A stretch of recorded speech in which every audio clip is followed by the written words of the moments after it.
कृष्णा माता जी। हरे कृष्ण। हरे कृष्ण माता जी। हरे कृष्ण माता जी। माता जी இன்னைக்கு கீதா மாதா जी ரேவதி வசந்த் கீதா ரேவதி பத்மா மாதா जी।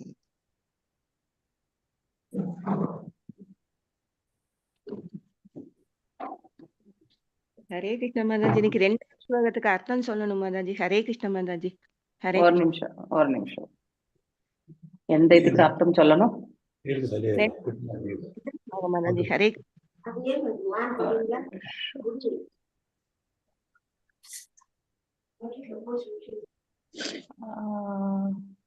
பதம் 2க்கு அர்த்தம் சொல்லணும் மாதாஜி. பதம் 2க்கு அர்த்தம் ஒண்ணு. Okay okay. இல்ல அது ஒண்ணு மிஸ் பண்ணிட்டல, அது மட்டும் இல்ல சொல்றேன். ஓகே, எங்க நான் டெஸ்க்டாப்ல வச்சேனா புதுசா ஒரு அத்தியாயம்.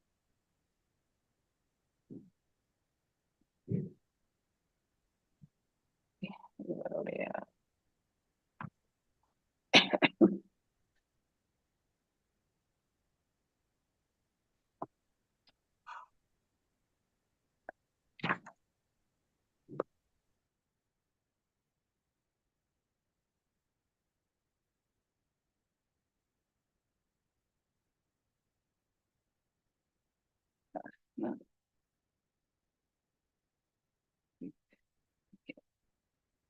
இங்க சேவ் பண்ணனே அப்படின்னு பாருங்க.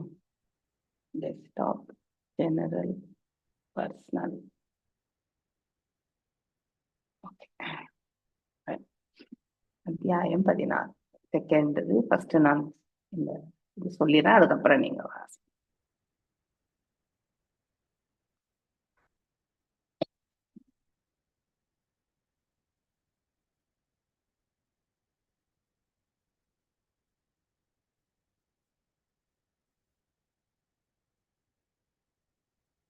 नालम्बयन्ते महीमानुवर्णने यो देववरायो अवतारमायया वीणाङ्गजातस्य सा पौरुषाणि ते वाचस्पति नमभि प्रमूर्धियः. ஓகே, நா அலம் இயல்வதில்லை, வயம் நாங்கள், தே உமது, மகிம மகிமை, அனுவர்ணனே கூறுவதற்கு, யயா யார், தேவா முழுமுதற் கடவுள், வரிய மிக உயர்ந்த, அவதார வாரிசு, மாயையா அவரது அகச்சக்தி அல்லது அளவற்ற கருணை, வேண அங்க மன்னன் வேணனின் உடலிலிருந்து, ஜாதஷ்ய தோன்றியிருக்கிறார், சா மேலும், பௌருஷாணி புகழ்மிக்க செயல்கள், தே உமது, வாச பதீனாம் சிறந்த நாவலர்களின், அபி இருந்தாலும், பத்ரமு குழப்பமுடையவர், இய மனங்கள். கலைஞர்கள் மேலும் புகழாரங்கள் சூட்டுகிறார்கள். அவர்களுடைய குவாலிபிகேஷனே அவங்க அதாவது நாங்க அவ்வளவு தகுதி பெற்றவர்கள் கிடையாது உங்களை புகழ்வதற்கு அப்படிங்கிற ஒரு இதையுமே எடுத்துட்டு வராங்க. அக்கலைஞர்கள் தொடர்ந்து கூறினர், போற்றுவதற்குரிய மன்னரே, நீர் முழுமுதற் கடவுளான பகவான் விஷ்ணுவின் நேரடி அவதாரம் ஆவீர். அவரது அளவற்ற கருணையினாலே நீர் இம்மண்ணுலகில் தோன்றியுள்ளீர் இல்லையா. அவதாரங்கள் என்று வரும்பொழுது அதற்கான அங்க லட்சணங்கள் எல்லாமே கண்டுபிடிக்கப்பட்டு பிரம்மராலையும் இல்லையா அங்கீகரிக்கப்பட்ட பிறகு இந்த அதாவது இந்த பாடல்கள் எல்லாம் பாடக்கூடிய மாகதர் அப்புறம் இன்னொருத்தர் யாரது, 2-3 பேர் இருக்காங்க இல்லையா. ஒரு நிமிஷம். சூதர் மாகதர் இல்லையா. சோ அந்த கம்யூனிட்டி இல்லையா, ஒரு பிரிவை சேர்ந்தவர்கள். தேவர்கள்ல அவங்க ஒரு பிரிவு. அவங்க மேலும் சொல்றாங்க சூதர் மற்றும் மாகதர். சோ மனிதர்கள் அறிஞர்கள் அளித்த அறிவுரைகளின்படி உண்மை புகழ்கிறோம். சோ அவங்க எல்லாம் ஆல்ரெடி கொடுத்தாச்சு, அங்கீகாரம் கொடுத்துருக்காங்க இல்லையா. சோ இது எல்லாமே உங்களுடைய நிலை என்பதை அவங்க ஆல்ரெடி எடுத்துரைச்சிருக்கிறதுனால சோ உங்களுடைய மென்மையான நிலையை நாங்க பாடாமல் இருக்க முடியாது இல்லையா. இந்த பிரபஞ்சத்துல இறைவனை பாடுவதற்கென்றே தான் நாம் இருக்கிறது. அந்த உண்மையை நாம மறந்தே போயிடுறோம் நாம இல்லையா. எப்போ இந்த பௌதிகத்தின் மீது நம்ம ஆட்சி கொள்ள நினைக்கிறோமோ அப்போவே நாம மறதியால் இறைவனை வந்து நாம மறந்து விடுகின்றோம். அவருடைய உண்மையான ஸ்தானத்தையும் நாம நினைவுல வந்து வச்சுக்கிறது கிடையாது. ஏனென்றால் நாம் அவரோட கம்பேரிசன்ல ஒரே தளத்துல நின்று விடும். நாங்கள் புகழ்வது அனைத்தும் எமது புகழ்ச்சி போதுமானது அல்ல என்பதோடு மிக முக்கியத்துவம் வாய்ந்ததும் இல்லை. அப்படின்னா நாங்க பெரிய பர்சனாலிட்டிஸ் கிடையாது. நாங்க புகழ்றது வந்து பெரிய, அதாவது பாத்தீங்கன்னாக்கா அந்த அளவுக்கு ஆழ்ந்து இருந்து உணர்ந்தறிந்து நாங்க புகழல. எங்களுக்கு இவங்க எடுத்துரைச்சதுனால நாங்க உங்களுடைய மேன்மையான உணர்தலை எங்களுடைய சிற்றறிவுக்கு என்ன எட்டியதோ அதை வைத்துக் கொண்டு உங்களை நாங்க புகழ்கிறோம், அவ்வளவுதான். அதுல பெருசா ஒரு முக்கியத்துவமும் கிடையாது. ஆதலினால் பிருது மன்னரே, நீங்கள் முழுமுதற் கடவுளின் நேரடி அவதாரமாக விளங்குவதனால் உமது செயல்கள் அனைத்தும் போற்றுவதற்கும் பாராட்டுவதற்கும் உரியவை ஆகும். இல்லையா? அவருடைய அவதாரமா இருக்கிறதுனால நீங்க எந்த செயல் செய்தாலுமே அது போற்றப்பட வேண்டியது, எந்த செயல் செய்தாலுமே அது பாராட்டுக்குரியதாகும் அப்படின்னு சொல்றாங்க. என்னதான் தேர்ச்சி பெற்றவனானாலும் ஒருவனால் இறைவனை முழுவதும் புகழ்ந்து பாடிவிட முடியாது. 100% நம்ம இறைவனை பற்றி யாராலுமே தெரிஞ்சுக்க முடியாது. இறைவன் ஒருவன், அவனுக்கு மட்டும்தான் தெரியும். இல்லையா? பகவான் அவருடைய நிலையை அவர் ஒருத்தர் மட்டும்தான் புரிஞ்சுக்க முடியும், வேற யாராலுமே புரிஞ்சுக்க முடியாது.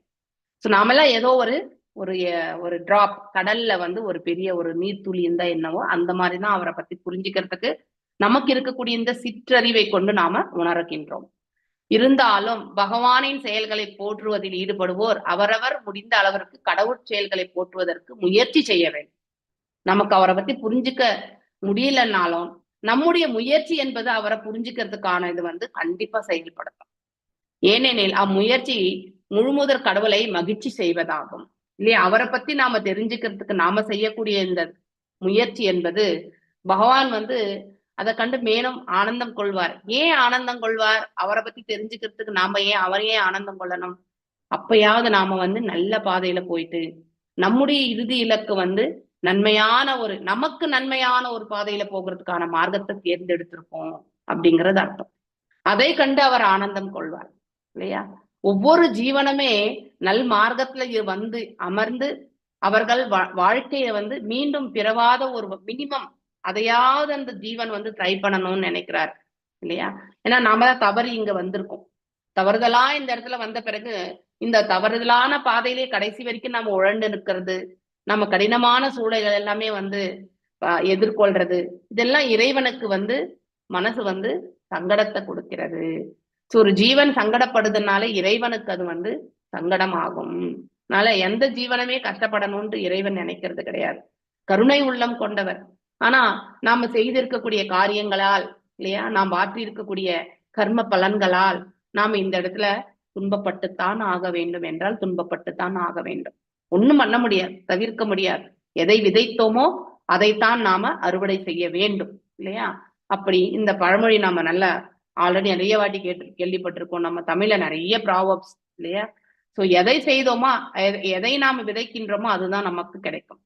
சொத்தையான ஒரு விதையை விதைச்சா அந்த செடி நல்லா முளைக்காது. ஆரோக்கியமான ஒரு விதையை விதைக்கும் பொழுது அந்த செடி நல்லா, அதாவது முளைத்து காய்த்து கனிந்து அநேக விதைகளை வந்து அந்த செடி வந்து கொடுக்கும். இல்லையா? அது போலத்தான் பக்தியில வந்து நாம நிலை கொள்ளும் பொழுது அதுல சொத்தையா இல்லாம, இல்லையா, அறகுறை பக்தி பண்ணாம, பக்தியை பற்றி எதுவுமே தெரிஞ்சுக்காம இருக்கிறது, இதெல்லாமே வந்து அந்த விதை வந்து நல்ல ஒரு ஆரோக்கியமான விதை கிடையாது. சோ அதனால அந்த விதை பழுதடைந்த நிலையில மீண்டும் ஒரு இதுல வந்து பிறப்பெடுத்தாலுமே அது இன்னும் பாழடைஞ்ச ஒரு நிலைக்கு தான் அது வந்து கீழே தள்ளப்படும். அதனால நம்ம ஆரோக்கியமான ஒரு விதையாக மாற வேண்டும். சோ மேலும் நம்மள மாதிரி எத்தனையோ பேர் சங்கடப்படுறவங்களெல்லாம் நம்ம கைப்பிடிச்சு மேல தூக்கி விடணும். அதுதான் இறை தொண்டு என்பதும் கூட. சோ அப்படி பகவான் சைத்தன்யர் தன் அடியவர்களை எல்லா திசைகளையும் சென்று அறிவுறுத்துகிறார். இல்லையா? உபதேசிக்க வேண்டும் என்று, அறிவுரைகளை உபதேசிக்க வேண்டும் என்று சொல்றார். அதனால்தான் இஸ்கான் இயக்கம் வந்து இட்ஸ் அ ப்ரீச்சிங் இயக்கம், போதிக்கக்கூடியவர்கள். இல்லையா? யாருமே வந்து ஒரு 10 நிமிஷம் கூட அவங்க வந்து அடுத்தவங்களுக்கு வந்து அவங்களுக்கு தெரிஞ்சதை வந்து எடுத்துரைச்சிடணும்.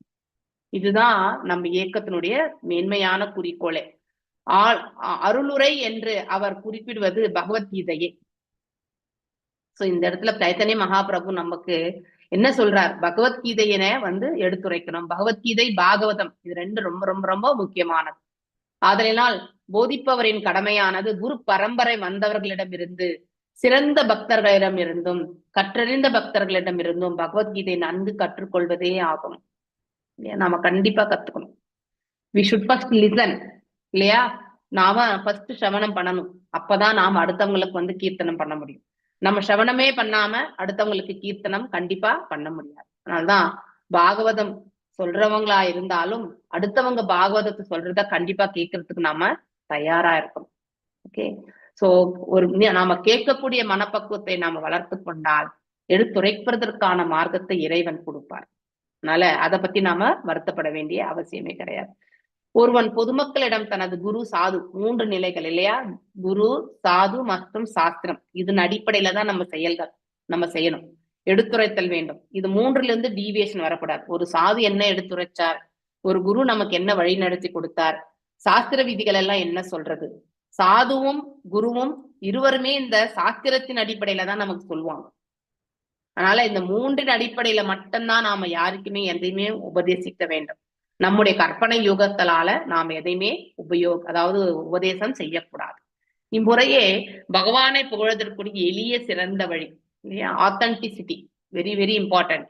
பக்தி தொண்டே உண்மையான முறையாகும். ஏனெனில் பக்தி தொண்டில் ஒருவன் சில வார்த்தைகள் கூறுவதன் மூலம் முழுமுதற் கடவுளை மகிழ்வுறச் செய்யலாம். எப்பவுமே ஹரிநாமம், இப்ப மாதாஜி கேட்டாங்க இல்லையா, ஹரே சொல்றதா ஹரி சொல்றதா இல்லையா? மகாமந்திரம் சொல்லும் போது ஹரேதான் சொல்லும். மிச்ச சமயத்துல நீங்க எத்தனை வாட்டி வேணாலும் ஹரிய சொல்லுங்க இல்லையா?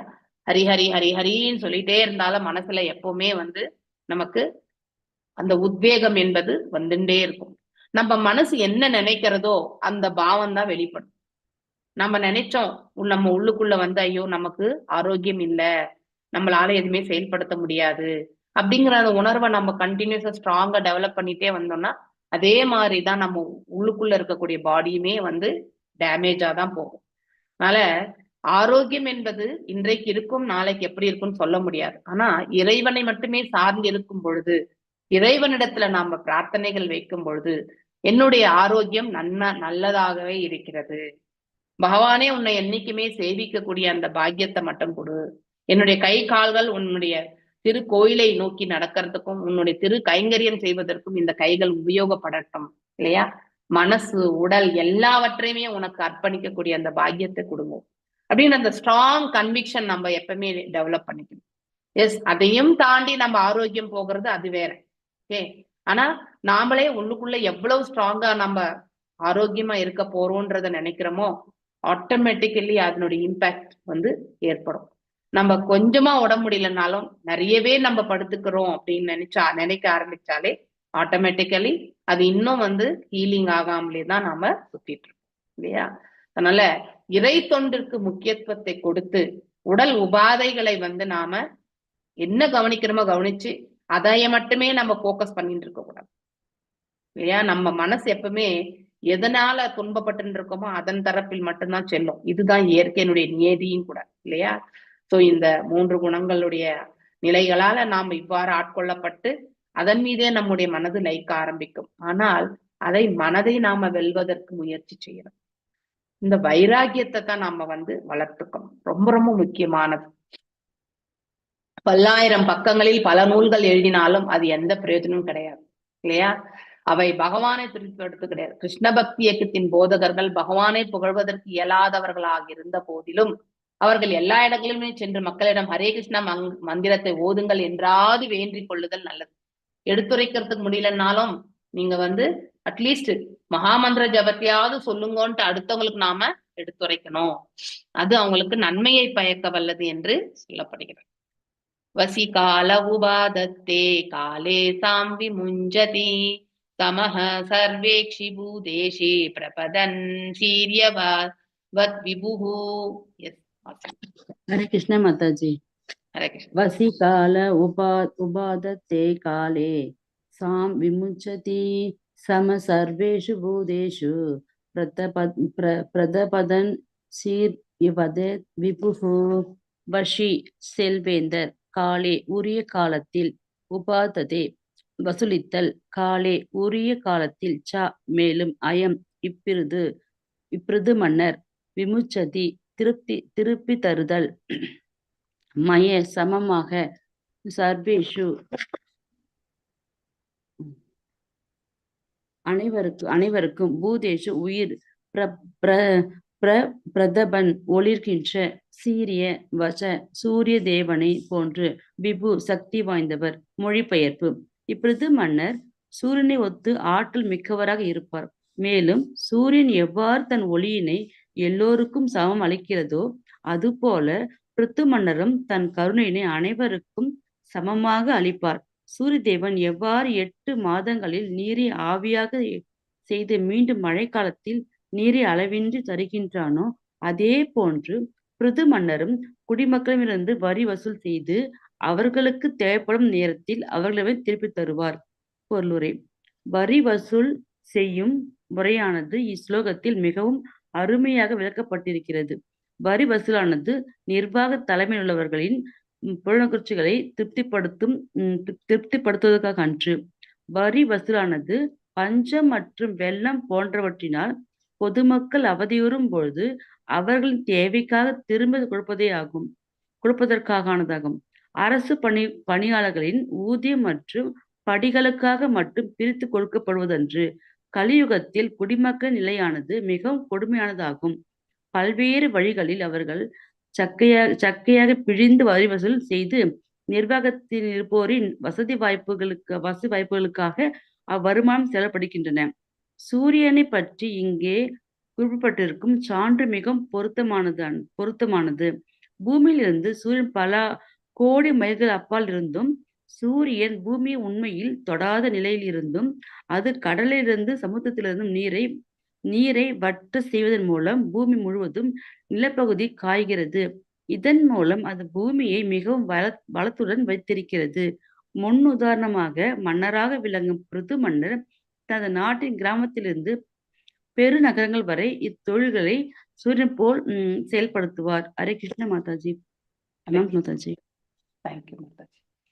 திதிக்ஷதி அக்ரமம் வைனம் வைன்ய உபரி ஆக்ரமதாம் அபிஹி பூதானாம் கருண சஸ்வத் ஆர்த்தானாம் ஷிதி விருத்திமான்.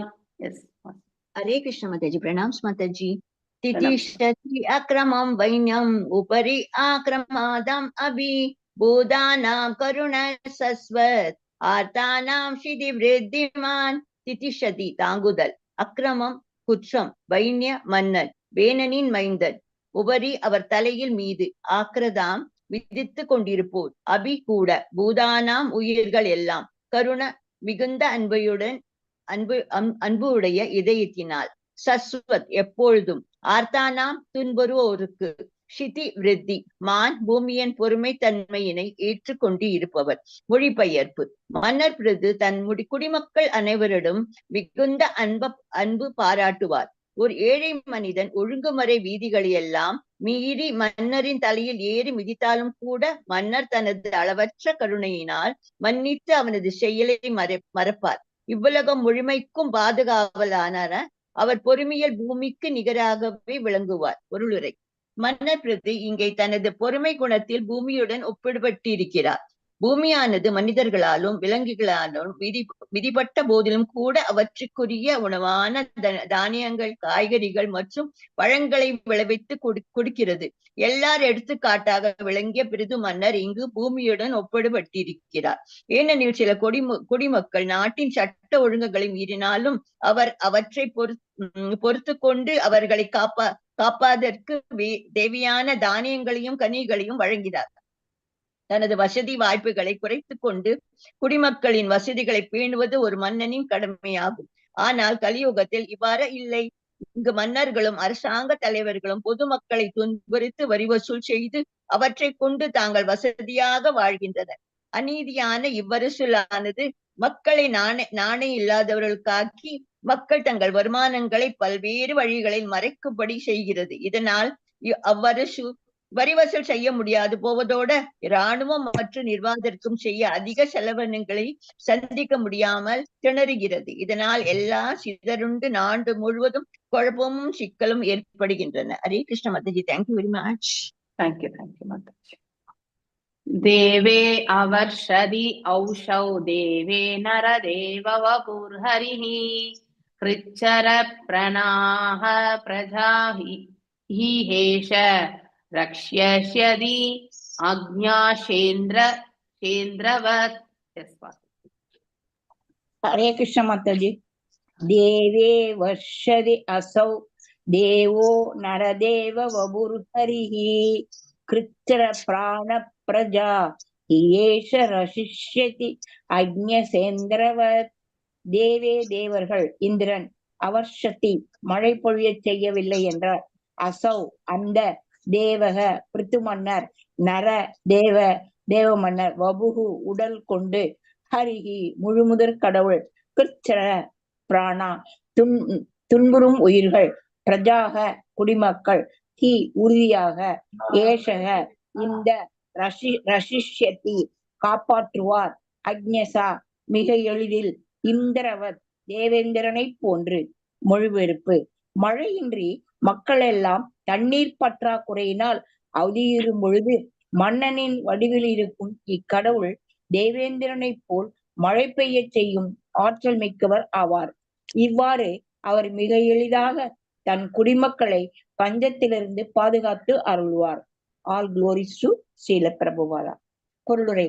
பிருத்து மன்னர் மிகவும் பொருத்தமாக சூரியனுடனும் இந்திரனுடன் ஒப்பிடப்பட்டிருக்கிறார். தேவேந்திரனே பூமி மற்றும் பிற உலகங்களுக்கு தண்ணீர் விநியோகிக்கும் பொறுப்பினை ஏற்றுக்கொண்டிருக்கிறார். இந்திரன் நீர் விநியோகிக்கும் தன் கடமையினை ஒழுங்காக செய்யவில்லை என்றால் பிருத்து மன்னர் தானே மழை பெய்ய செய்து நீர் விநியோகிக்கும் ஆற்றல் பெற்றவர் என்று இங்கே கூறப்படுகிறது. சில நேரங்களில் பூலோகத்தான் வேள்விகளை முறையாக செய்து தன்னை திருப்திப்படுத்தவில்லை என்றால் தேவேந்திரன் அவர்கள் அது மிகுந்த ஆத்திரம் கொள்வான். ஆனால் பிருத்து மன்னரோ முழுமுதற் கடவுளின் மறுபிறப்பானதால் அவர் தேவேந்திரனின் கருணையினை நம்பி இருப்பது இல்லை. மழை சரியாக பெய்யாது போனாலும் பிருத்து மன்னர் தனது தெய்வீக தன்மையினால் அதற்கு எதிரான நடவடிக்கை எடுப்பார் என்று இங்கு வருங்கால உணர்ந்து கூறப்பட்டிருக்கிறது. இது போன்ற சக்திகள் எல்லாம் பகவான் கிருஷ்ணர் பிருந்தாவனத்தில் இருந்த போது அவராலும் வெளிப்படுத்தப்பட்டிருக்கின்றன. இந்திரன் பிருந்தாவனத்தின் மீது தொடர்ந்து 7 நாட்கள் கனமழை பெய்வித்த போது அங்கிருந்தோரை பகவான் கிருஷ்ணர் கோவர்த்தனகிரியை குடையாக தூக்கி காத்தருளினார். இதனால்தான் பகவான் கிருஷ்ணர் கோவர்தனதாரி என்று அழைக்கப்படுகிறார். ஹரே கிருஷ்ணா. தேங்க்யூ. ஹரே கிருஷ்ணா. லாஸ்ட் ஸ்லோகம் இன்னைக்கு. ஆப்யாயதி அசௌ லோகம் வதனாமிருதமூர்த்தினா சானுராகாவலோகேன விசதஸ்மித சாருணா. லலிதா கண்ணன் மாதாஜி. லலிதா கண்ணன் மாதாஜி வாசி. हरे कृष्णा माताजी। हरे कृष्णा. हरे कृष्णा। आभ्ययाच्यसौ लोकं वदनामृतमूर्तिना सानुरागावलोकेन विशदस्मितचारुणा. ஆப்யாயதி அதிகரித்தல், அசௌ அவர், லோகம் இவ்வுலகம் முழுவதும், வதன அவர் எழில் முகத்தினால்,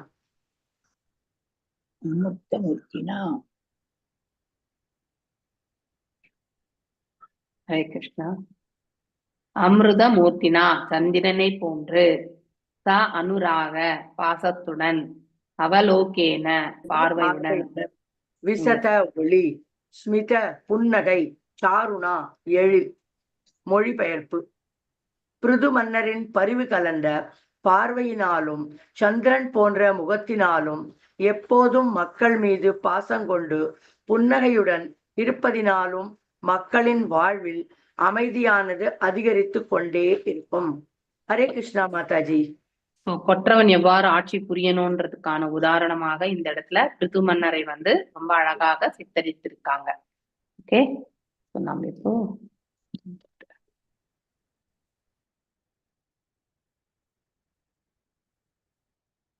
நம்ம 6வது ஸ்லோகத்துல இருந்து பார்ப்போம்.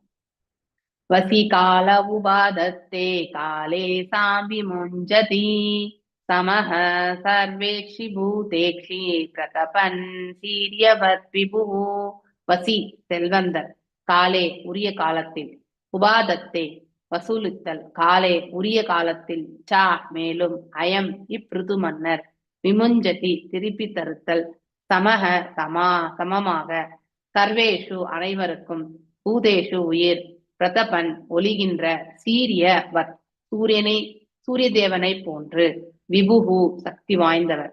ஏன்னா அவரு பகவானுடைய மறைமுக அதாவது விரிவங்கத்தை பெற்றவர் இல்லையா, அவருடைய அவதாரம். இப்பிருது மன்னர் சூரியனை ஒத்த ஆற்றல் மிக்கவராக இருப்பார். அவருடைய குவாலிட்டிஸ பத்தி சொல்றாங்க இந்த இடத்துல.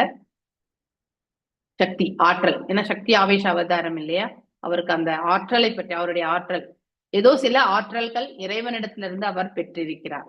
அதை கொண்டு அவருடைய சாதனை, அவர் மக்களை ரட்சிக்கக்கூடிய விதம், இதை பற்றியெல்லாம் இந்த 4 ஸ்லோகங்களை நம்ம பார்க்க போறோம்.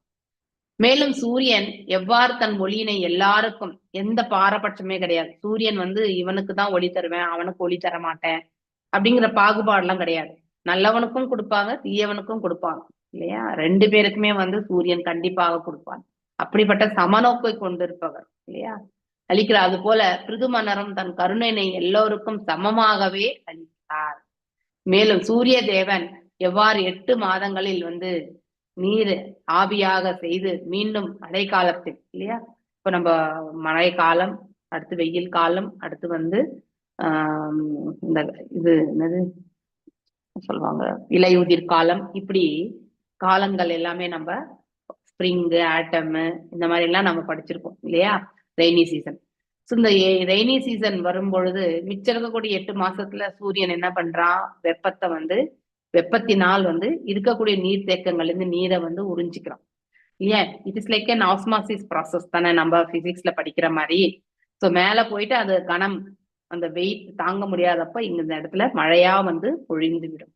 ஸோ இப்படி அவன் இங்க இருக்கக்கூடிய நீரை மேல இழுத்துக்கிறான் சூரியன். அதுக்கப்புறம் அதை சேமிக்கிறான். அதுக்கப்புறம் எஸ் இனிமே அதை வைக்க முடியாது அப்படிங்கிற ஒரு பட்சத்து வரும்பொழுது அந்த மழையாக மீண்டும் நல்ல ஒரு நீராக இந்த பிரபஞ்சத்துக்கு திரும்பியும் அளிக்கிறான். இது அவனுடைய குவாலிட்டிஸ் ஆக்சுவலி. ஸோ அது போல சூரியனை போன்று இந்த பிருது மன்னர் என்ன பண்றார், வரி வசூலிக்கிறார் இல்லையா.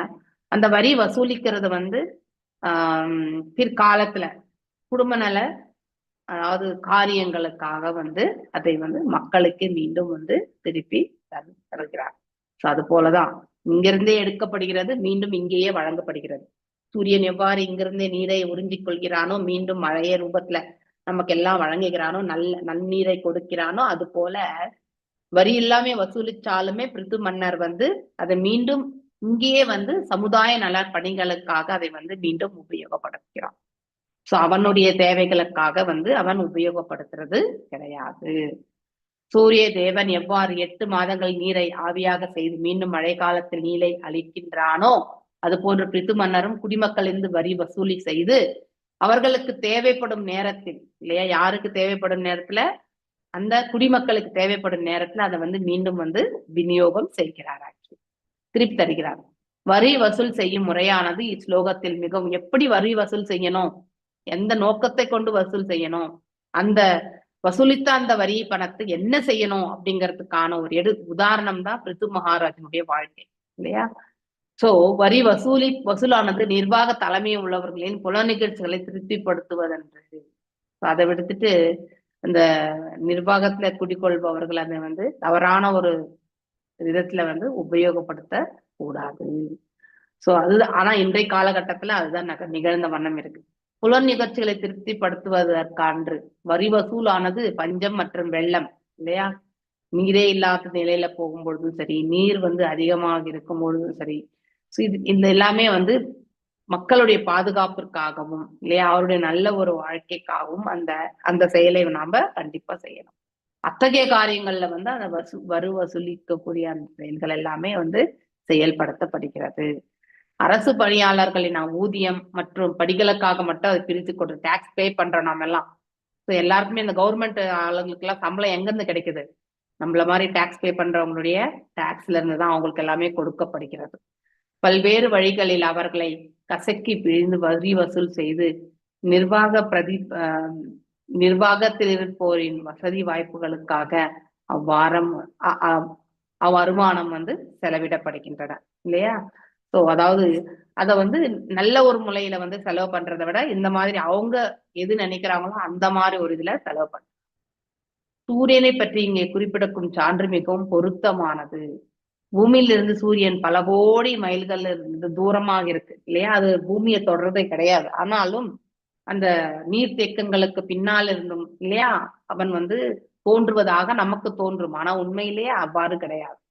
பூமியிலிருந்து சூரியன் பல கோடி மைல்களுக்கு இருந்தும் சூரியன் பூமியை உண்மையில் தொடாத நிலையில் இருந்தும் பூமியை வந்து தொடர்றது கிடையாது இல்லையா? அது கடலில் இருந்தும் சமுதிரத்திலும் நீரை வற்ற செய்வதன் மூலம் பூமியை முழுவதுமே வந்து அதாவது முழுவதும் நிலப்பகுதியை காக்கிறது செய்வதன் மூலம், சமுத்திரத்திலிருந்து நீரை வற்ற செய்வதன் மூலம் அது மேலே எடுத்துக்கிறது, மீண்டும் வந்து மழை ரூபத்துல வந்து கொடுக்கும் பொழுது நன்னீராக அதை மாற்றி நமக்கு கொடுக்கிறது இல்லையா? அப்போ இங்கு வாழக்கூடிய மக்களுடைய நிலப்பகுதி வந்து நன்னிலை வந்து அமைய பெறுகிறது. இதன் மூலம் அந்த பூமி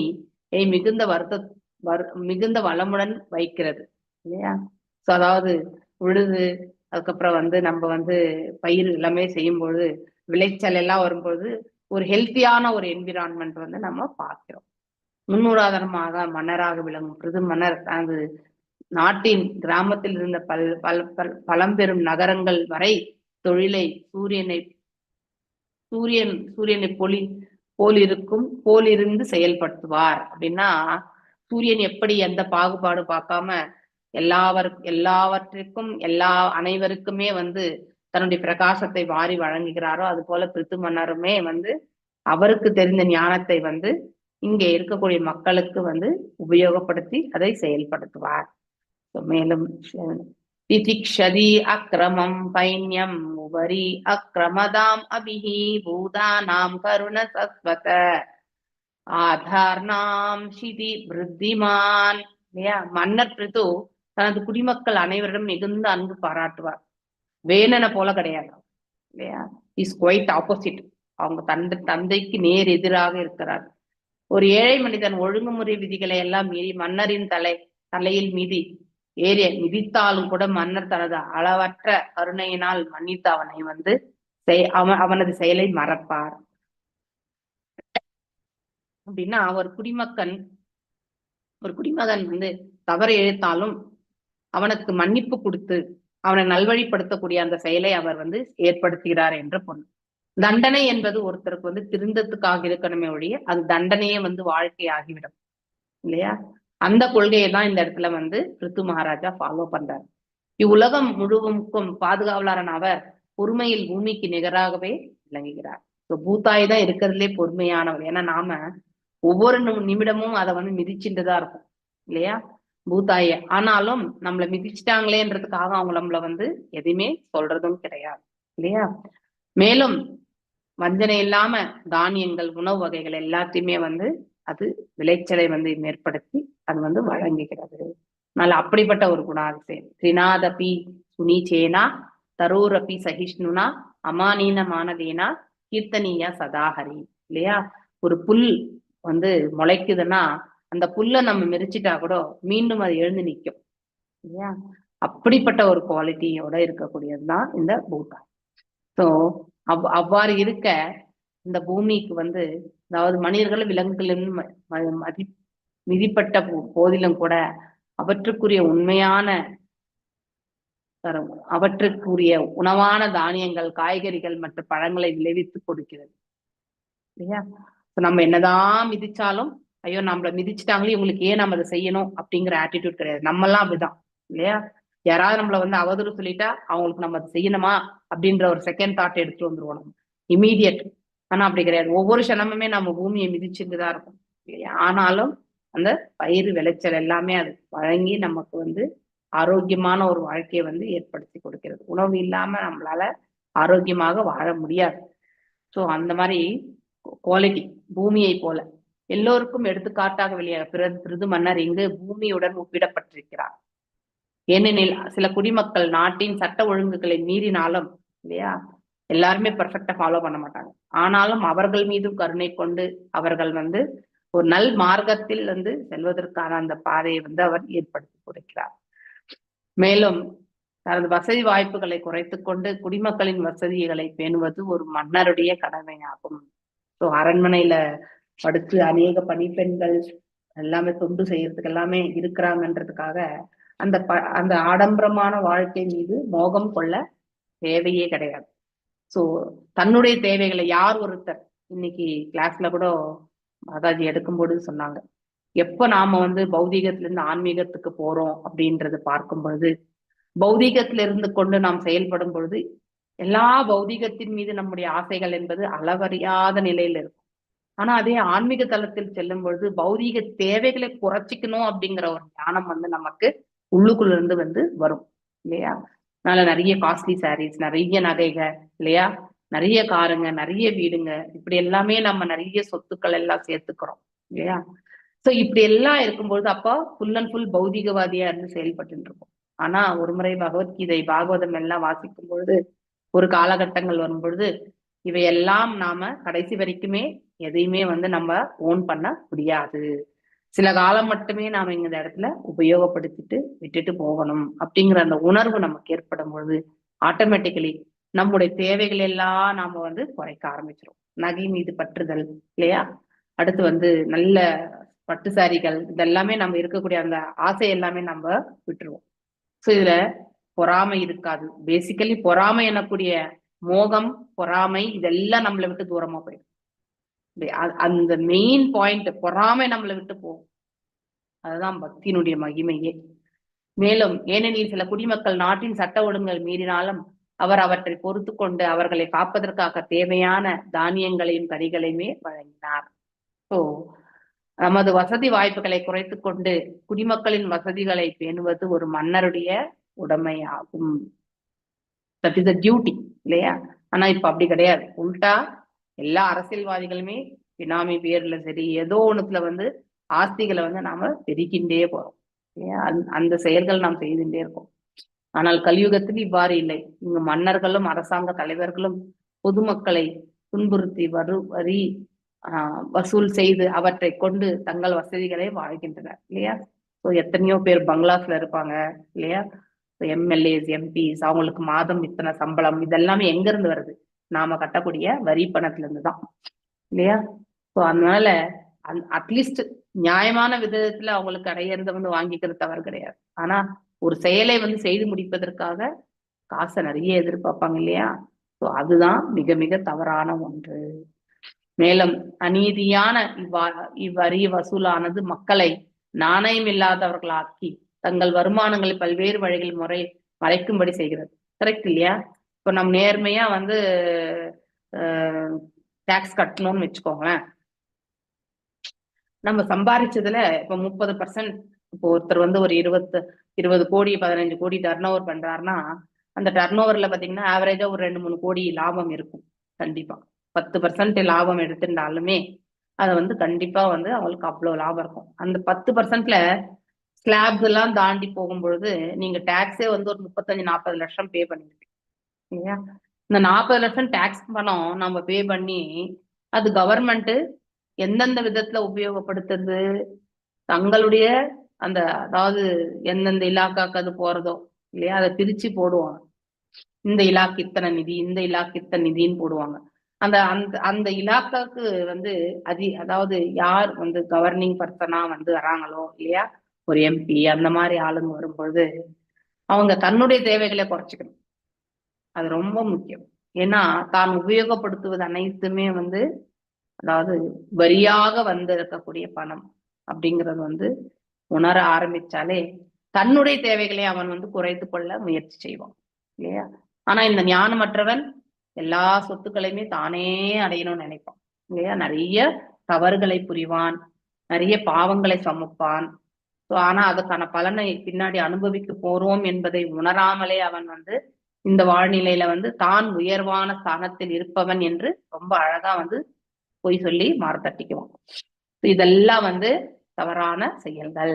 அநீதியான வரி வசூலானது மக்களை நாணயம் இல்லாதவர்களாக ஆக்கி விடுகிறது. அதனால என்ன பண்றாங்க இப்போ பிசினஸ் பண்றவங்க எல்லாருமே எவ்வளவு மினிமம் பர்சன்டேஜ் ப்ராஃபிட் காட்டணுமோ அவ்வளவு மட்டும் தான் காட்டுவாங்க இல்லையா? எல்லா வரி பணத்தையும் கொடுத்தாலும் நமக்கு எந்த லாபமும் கிடையாது. அதனால நம்ம மீண்டும் ஒரு அரசாங்கத்துல போய் ஒரு செயலை வந்து படுத்திட்டு வரணும்னா அங்கேயும் மட்டும் லஞ்சம் கொடுத்தாகணும். வந்து நமக்கு அந்த லஞ்சம் கொடுக்கணும்ன்ற விருப்பம் இல்லாமல் போனாலும் வேற வழி இல்லாம நாம் அதை கொடுக்க வேண்டிய நிர்பந்தத்திற்கு தள்ளப்படுகின்றோம் இல்லையா? மேலும் இவ்வாறு வரி வசூல் செய்ய முடியாது பாவதோடு இராணுவம் அப்ப என்ன ஆகுதுன்னா நம்ம வந்து திருடுறதுக்கு, அதாவது ஏமாத்துறதுக்கு ஆரம்பிக்கிறோம். உண்மையான வரியை வந்து கட்டுறது கிடையாது இல்லையா? லாபத்தை குறைத்து அதிகமான செலவு செய்திருக்கோன்றதெல்லாம் காட்டி லாபத்தினுடைய விகிதத்தை குறைச்சி அதுல 30% எடுத்து நாம கட்டுவோம். அப்போ இப்ப இந்த வருஷம் வந்து 60 லட்சம் இது பே பண்ணியிருக்காங்கன்னா அடுத்த வருஷம் 20 லட்சம் பே பண்றாங்கன்னா அது 40 லட்சம் கண்டிப்பா ஓரளவுக்கு வந்து அதே அளவுக்கு பிசினஸ் தான் பண்ணியிருப்பாங்க. ஆனா அவங்களுக்கு வந்து செலவினங்களை வந்து அதிகமா காட்டுறதுக்கான வாய்ப்பு இல்லையா? மேலும் வந்து பதுக்கல் இந்த செயல் வந்து கண்டிப்பா செய்வாங்க. அந்த ஒரு நிலைக்கு வந்து அந்த உயிர் வாழி தள்ளப்பட்டு விடுகிறார் இல்லையா? அவ்வாறு நம்ம குறைவான இந்த வரியை நாம் கட்டும் பொழுது நம்முடைய நாட்டினுடைய பாதுகாப்புக்கு என்னெல்லாம் ஸ்பெண்ட் பண்ணணுமோ அதுக்கு வந்து பணமே பற்றாக்குறை ஆகிவிடும் இல்லையா? செலவினங்களை சந்திக்க திணறும் அரசாங்கம் வந்து திணறும். ஆனாக்கப்புறம் தான் வேர்ல்டு பேங்க்ல வந்து கடனை வாங்குறது இதெல்லாமே நடக்கக்கூடிய ஒன்று. இப்படிதான் இந்த காலகட்டங்கள்ல அரசியல் என்பது நிகழ்ந்த வண்ணம் இருக்கு. இதனால் எல்லாம் சிதறுண்டு நாடு முழுவதும் குழப்பமும் சிக்கலும் ஏற்படுகிறது இல்லையா? கன்ஃபியூஷன் எப்பவுமே இருந்துட்டே இருக்கக்கூடிய ஒன்று. தேவே வர்ஷதி அசௌ தேவோ நரதேவபூர் ஹரிஹி சக்கர பிராணா பிரஜஹரிஹேஷ ஹிஹேஷ ரக்ஷிஷ்யதி அக்ஞேத்ரவத். அதாவது மழையின்றி மக்கள் எல்லாம் தண்ணீர் பற்றாக்குறை இதையும் நம்ம பார்க்கலாம் இல்லையா? வறட்சி அவதியுறும் பொழுது மன்னனின் வடிவில் இருக்கும் அக்கடவுள் தேவேந்திரனை போல மழை பெய்ய செய்யும் ஆற்றல் மிக்கவர் ஆவார். ஏன்னா அவனுடைய குவாலிட்டி இல்லையா? அவன் ஆன்மீக தளத்துல இருந்தா அந்த செயலை செய்வதற்கான செயல்கள் எல்லாமே செய்வான். யக்னங்களை வளர்ப்பான், மழை பெய்ய வைப்பான், இதெல்லாம் கண்டிப்பா செய்வான். இவ்வாறு அவர் மிக எளிதாக தன் குடிமக்களை பஞ்சத்திலிருந்து பாதுகாப்பார். ஆனா இப்ப அந்த மாதிரியான அரசாங்கமும் கிடையாது நமக்கு இல்லையா? யாகங்களை வளர்த்தா மழை பெய்யும்ட்டு யாரு சொன்னான்? இப்படி விதண்டவாதம். இன்னைக்கு ரொம்ப அழகான ஒரு கிளாஸ் எடுத்தாங்க பிரேமா மாதாஜி. இவங்களுக்கு என்ன எப்பவுமே உட்காந்துட்டு பூஜை பண்ணா கடவுள் எல்லாத்தையும் கொடுத்துருவாரா இல்லையா? எல்லாமே வந்துருமா? கஷ்டப்பட்டாதானே வரும். இப்படிலாம் நிறைய கருத்துக்கள் இல்லையா? உண்மையிலே கடவுள் இருக்காரா? இருந்தா ஏன் இவங்க எவ்வளவு கஷ்டப்படுறாங்க? இப்படி விதண்டவாத நிலையில எல்லாமே நாம பேசக்கூடிய தன்மையை கொண்டவர்கள்.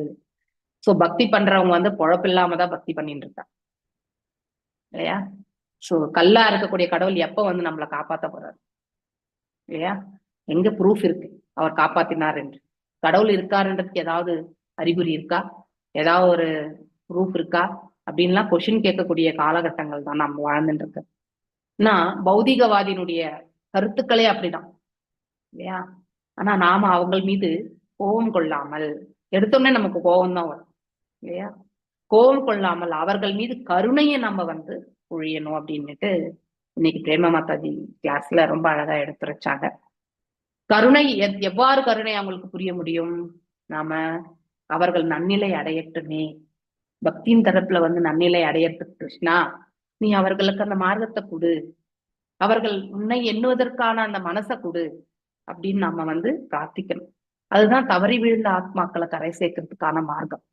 அதை விடுத்துட்டு நாம அவங்கள வந்து கடினமான முறையில கையாண்டோம்னா அவங்க இறைவன் பக்கமே திரும்பி வராத ஒரு நிலைக்கு வந்து சென்று விடுவார். இறைவனை ஏற்றுக்கொள்ளாத இப்ப இருக்கக்கூடிய ஜெனரேஷன், மதர் ஏதோ தமிழ்ல ஏதோ ஒரு சேனல் நேற்று எங்க தங்கச்சிதான் கால் பண்ணிட்டு நைட்டு சொன்னான், parents who are doing more பூஜை புனஸ்காரம் நிறைய பண்ணக்கூடிய அத்தகைய தாய் தந்தையருடைய பிள்ளைகள் வந்து ஃபுல் அண்ட் ஃபுல் ஹேட்டட்னஸோட வந்து கடவுள் பக்கமே திரும்பி வர்றதில்ல அப்படின்னுட்டு சொன்னான். சரி போகட்டும், நாம ஒண்ணும் செய்ய முடியாது இல்லையா? ஒருத்தருடைய தலைவிதியை மாத்துற அளவுக்கு நமக்கு கெப்பாசிட்டி இருக்கா என்ன? நாமளே வந்து இறைவனால் இயங்கி கொண்டிருக்கிறோம். அப்படி இருக்கும்பொழுது இன்னொருத்தருடைய தலைவிதியை மாத்துற அளவுக்கு நமக்கு எந்த ஒரு குவாலிபிகேஷனுமே கிடையாது. ஒன்றே ஒன்று மட்டும் நம்ம கிட்ட இருக்கணும், அது என்னன்னா மனசு இருக்கணும். அந்த பிள்ளைகளும் வந்து நல் மார்க்கத்தை பெறட்டும், பக்தியில வந்து திளைக்கட்டும் அப்படிங்கிற ஒரு தாய் தந்தை வந்து பிரார்த்தனை. ஏன்னா இப்போ வந்து கண்டிப்பாலேயோ வந்து போர்ஸ் பண்றதுனாலயோ அந்த பிள்ளைகள் கண்டிப்பாக செய்ய மாட்டாங்க. இது நிகழக்கூடிய, ஏன்னா வெரி கியூரியாசிட்டி, எல்லாத்துக்குமே ப்ரூஃப், இப்படிதான் அவங்களுடைய கொஷின்ஸ் இருக்கும். ஆனா அதுக்கான விளக்கத்தை கொடுக்கக்கூடிய நிலையில நாம யாருமே இல்லை. நமக்கு அந்த அளவுக்கு ஞானம் கிடையாது இல்லையா? அதனால ஓரளவுக்கு தான் நம்மளால எடுத்துரைக்க முடியும். ஆனா நாம் எடுத்துரைக்கக்கூடிய அந்த இத்தினூண்டு கூட அவங்களால புரிஞ்சுக்கக்கூடிய கெப்பாசிட்டி இருக்குன்னா அது மிக மிக பெரிய கேள்விக்குறி இல்லையா? எல்லாராலையுமே எல்லாத்தையுமே புரிஞ்சுக்க முடியாது. இப்படிப்பட்ட காலகட்டங்கள் இருக்கிறதுனால மக்கள் வந்து தவறான வழிகளுக்குத்தான் வந்து முதல்ல துணை போகிறார்கள். நல் மார்க்கத்தை தேடி அவர்கள் வந்து செல்வது கிடையாது. இது பிருது மன்னர் காலத்துல மாத்திரம் கிடையாது, நம்ம காலத்திலுமே. ஏன்னா வேணன் அவ்வாறு மோசமான நிலையில இருந்தான். அதனால மக்கள் எல்லாமே தவறான பாதைக்கு இட்டு செல்லப்பட்டனர். இப்ப பிருது மன்னர் வந்து நல்வழிப்படுத்துறார், ஆனா அதுக்கு ஒரு காலங்கள் தேவை இல்லையா? சில காலம் எடுத்துக்கும் நல்ல மார்க்கத்துக்கு போறதுக்கும். இப்போ மழையின்றி மக்கள் எல்லாம் தண்ணீர் பற்றாக்குறையினால் அவதீரம் செய்யும் பொழுது மன்னனின் வழியில் இருக்கும் இக்கடவுள் தேவேந்திரனை போல மழை பொழிய, சோ இறைவன், ஏன்னா அவன் தான் செயின்ட்லி கிங் இல்லையா? சோ அவனுடைய ஆட்சி நல்முறையில் அமைய பெறும் பொழுது அந்த புண்ணியங்களினால் அங்க இருக்கக்கூடிய மக்களுக்கு வந்து நீர் தேவை என்னவோ அது வந்து இறைவனால வந்து கண்டிப்பாக வழங்க முடியும். இவ்வாறு அவர் மிக எளிதாக தன் குடிமக்களை பஞ்சத்திலிருந்து அவரால் ரட்சிக்கவும் முடியும். பிருது மன்னர் மிகவும் பொருத்தமான சூரியனுடனும் இந்திரனுடன் ஒப்பிடப்பட்டிருக்கிறார். போன ஸ்லோகத்துல சூரியன், இந்த ஸ்லோகத்துல இந்திரன் இல்லையா? தேவேந்திரன் பூமி மற்றும் பிற உலகங்களுக்கு தண்ணீர் விநியோகிக்கும் பொறுப்பினை ஏற்றுக்கொண்டிருக்கிறார். ஏன் இந்திர பூஜையே வந்து நடத்தக்கூடாதுன்னு சொல்லிட்டு கிருஷ்ணர் சொல்வார் இல்லையா?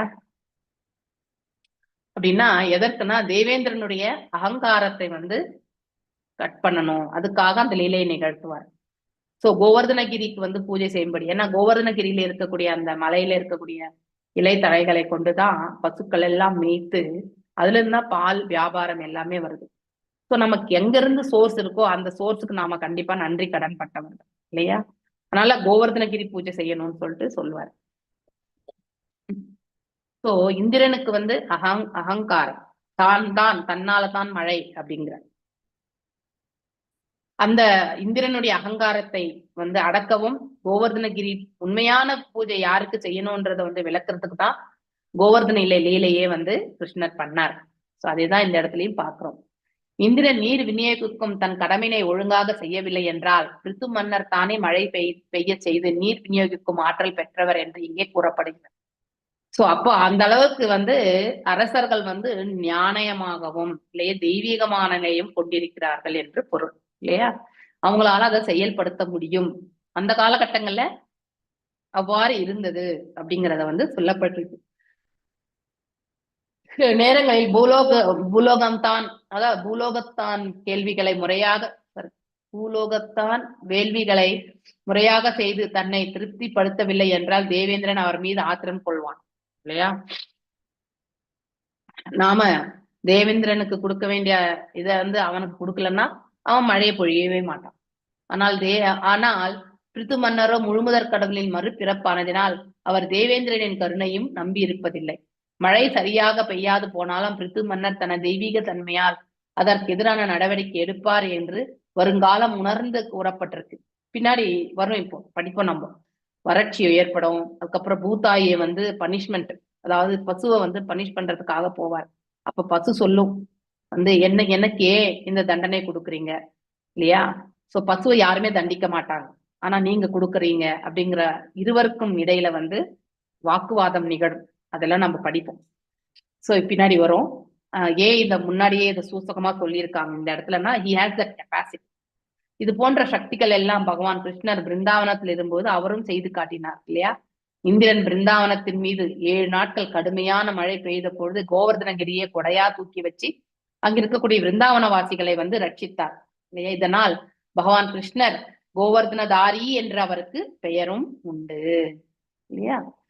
அப்யாயாயதி அசௌ லோகம் வதனாமிருத மூர்த்தினா சானுராகவலோகேன விசத ஸ்மித சாருணா. இந்த பிரித்து மன்னர் பரிவு கலந்த பார்வையினாலும் சந்திரன் போன்ற முகத்தினாலும் எப்பொழுதும் மக்கள் மீது பாசம் கொண்டு புன்னகையுடன் இருப்பதினாலும் மக்கள் வாழ்வில் அமைதியானது அதிகரித்து கொண்டே இருக்கும். சோ ஒரு மன்னர் எவ்வாறு இருக்கணும் இல்லையா? ஒரு மன்னர் தெய்வீக நிலையை கொண்டிருக்க வேண்டும். ஆனந்தத்தை பேரானந்தத்தை அனுபவிக்க வல்லவராக இருக்க வேண்டும். அவ்வாறு அந்த ஞானத்தை பெற்றவர் நல்ல ஒரு ஞானத்தை பெற்றவர் அவருடைய பிரஜைகளுக்கு நல் மார்க்கத்தை இட்டு செல்ல முடியும் இல்லையா? அவர்களை பக்தியின் தொண்டில் ஈடுபடுத்துறதுக்கு அவரால முடியும். அவ்வாறு பக்தி தொண்டில் ஈடுபடுவதால் அவர்கள் அமைதியை பெறுகிறார்கள். இந்த செயல்களை மேன்மையான குணங்களை கொண்ட தெய்வீகமான குணங்களை கொண்ட ஒரு அரசரால மட்டும்தான் செயல்படும். பௌதிகவாதி ஒருத்தர் அரசரானா இந்த நாடு கண்டிப்பாக முன்னேற்ற பாதைக்கு செல்லாது. ஆன்மீக தளத்தில் முன்னேறிய ஒரு நபர் அந்த அவனுடைய தேசத்தை அவன் ஆண்டால் அந்த குடிமக்கள் ஆனந்தம் மற்றும் அமைதியை பெறுவார்கள். இதுதான் உலக நியதி. அவ்வாறே பிரித்து மன்னர் செயல்படுகிறார் என்று இந்த இடத்துல சொல்லப்பட்டிருக்கு. ஓகே, மீண்டும் நாளை சந்திப்போம். வாஞ்ச கல்பதாரோபியஸ்ச கிருபா சிந்துபியேவச பதிதனாம் பாவனேபியோ வைஷ்ணவேபியோ நமோ நமः. அனந்த கோட்டி வைஷ்ணவ விருந்த की जय. नामाचार्य हरिदास ठाकुर की जय. हरे कृष्णा कृष्ण कृष्ण हरे हरे, हरे राम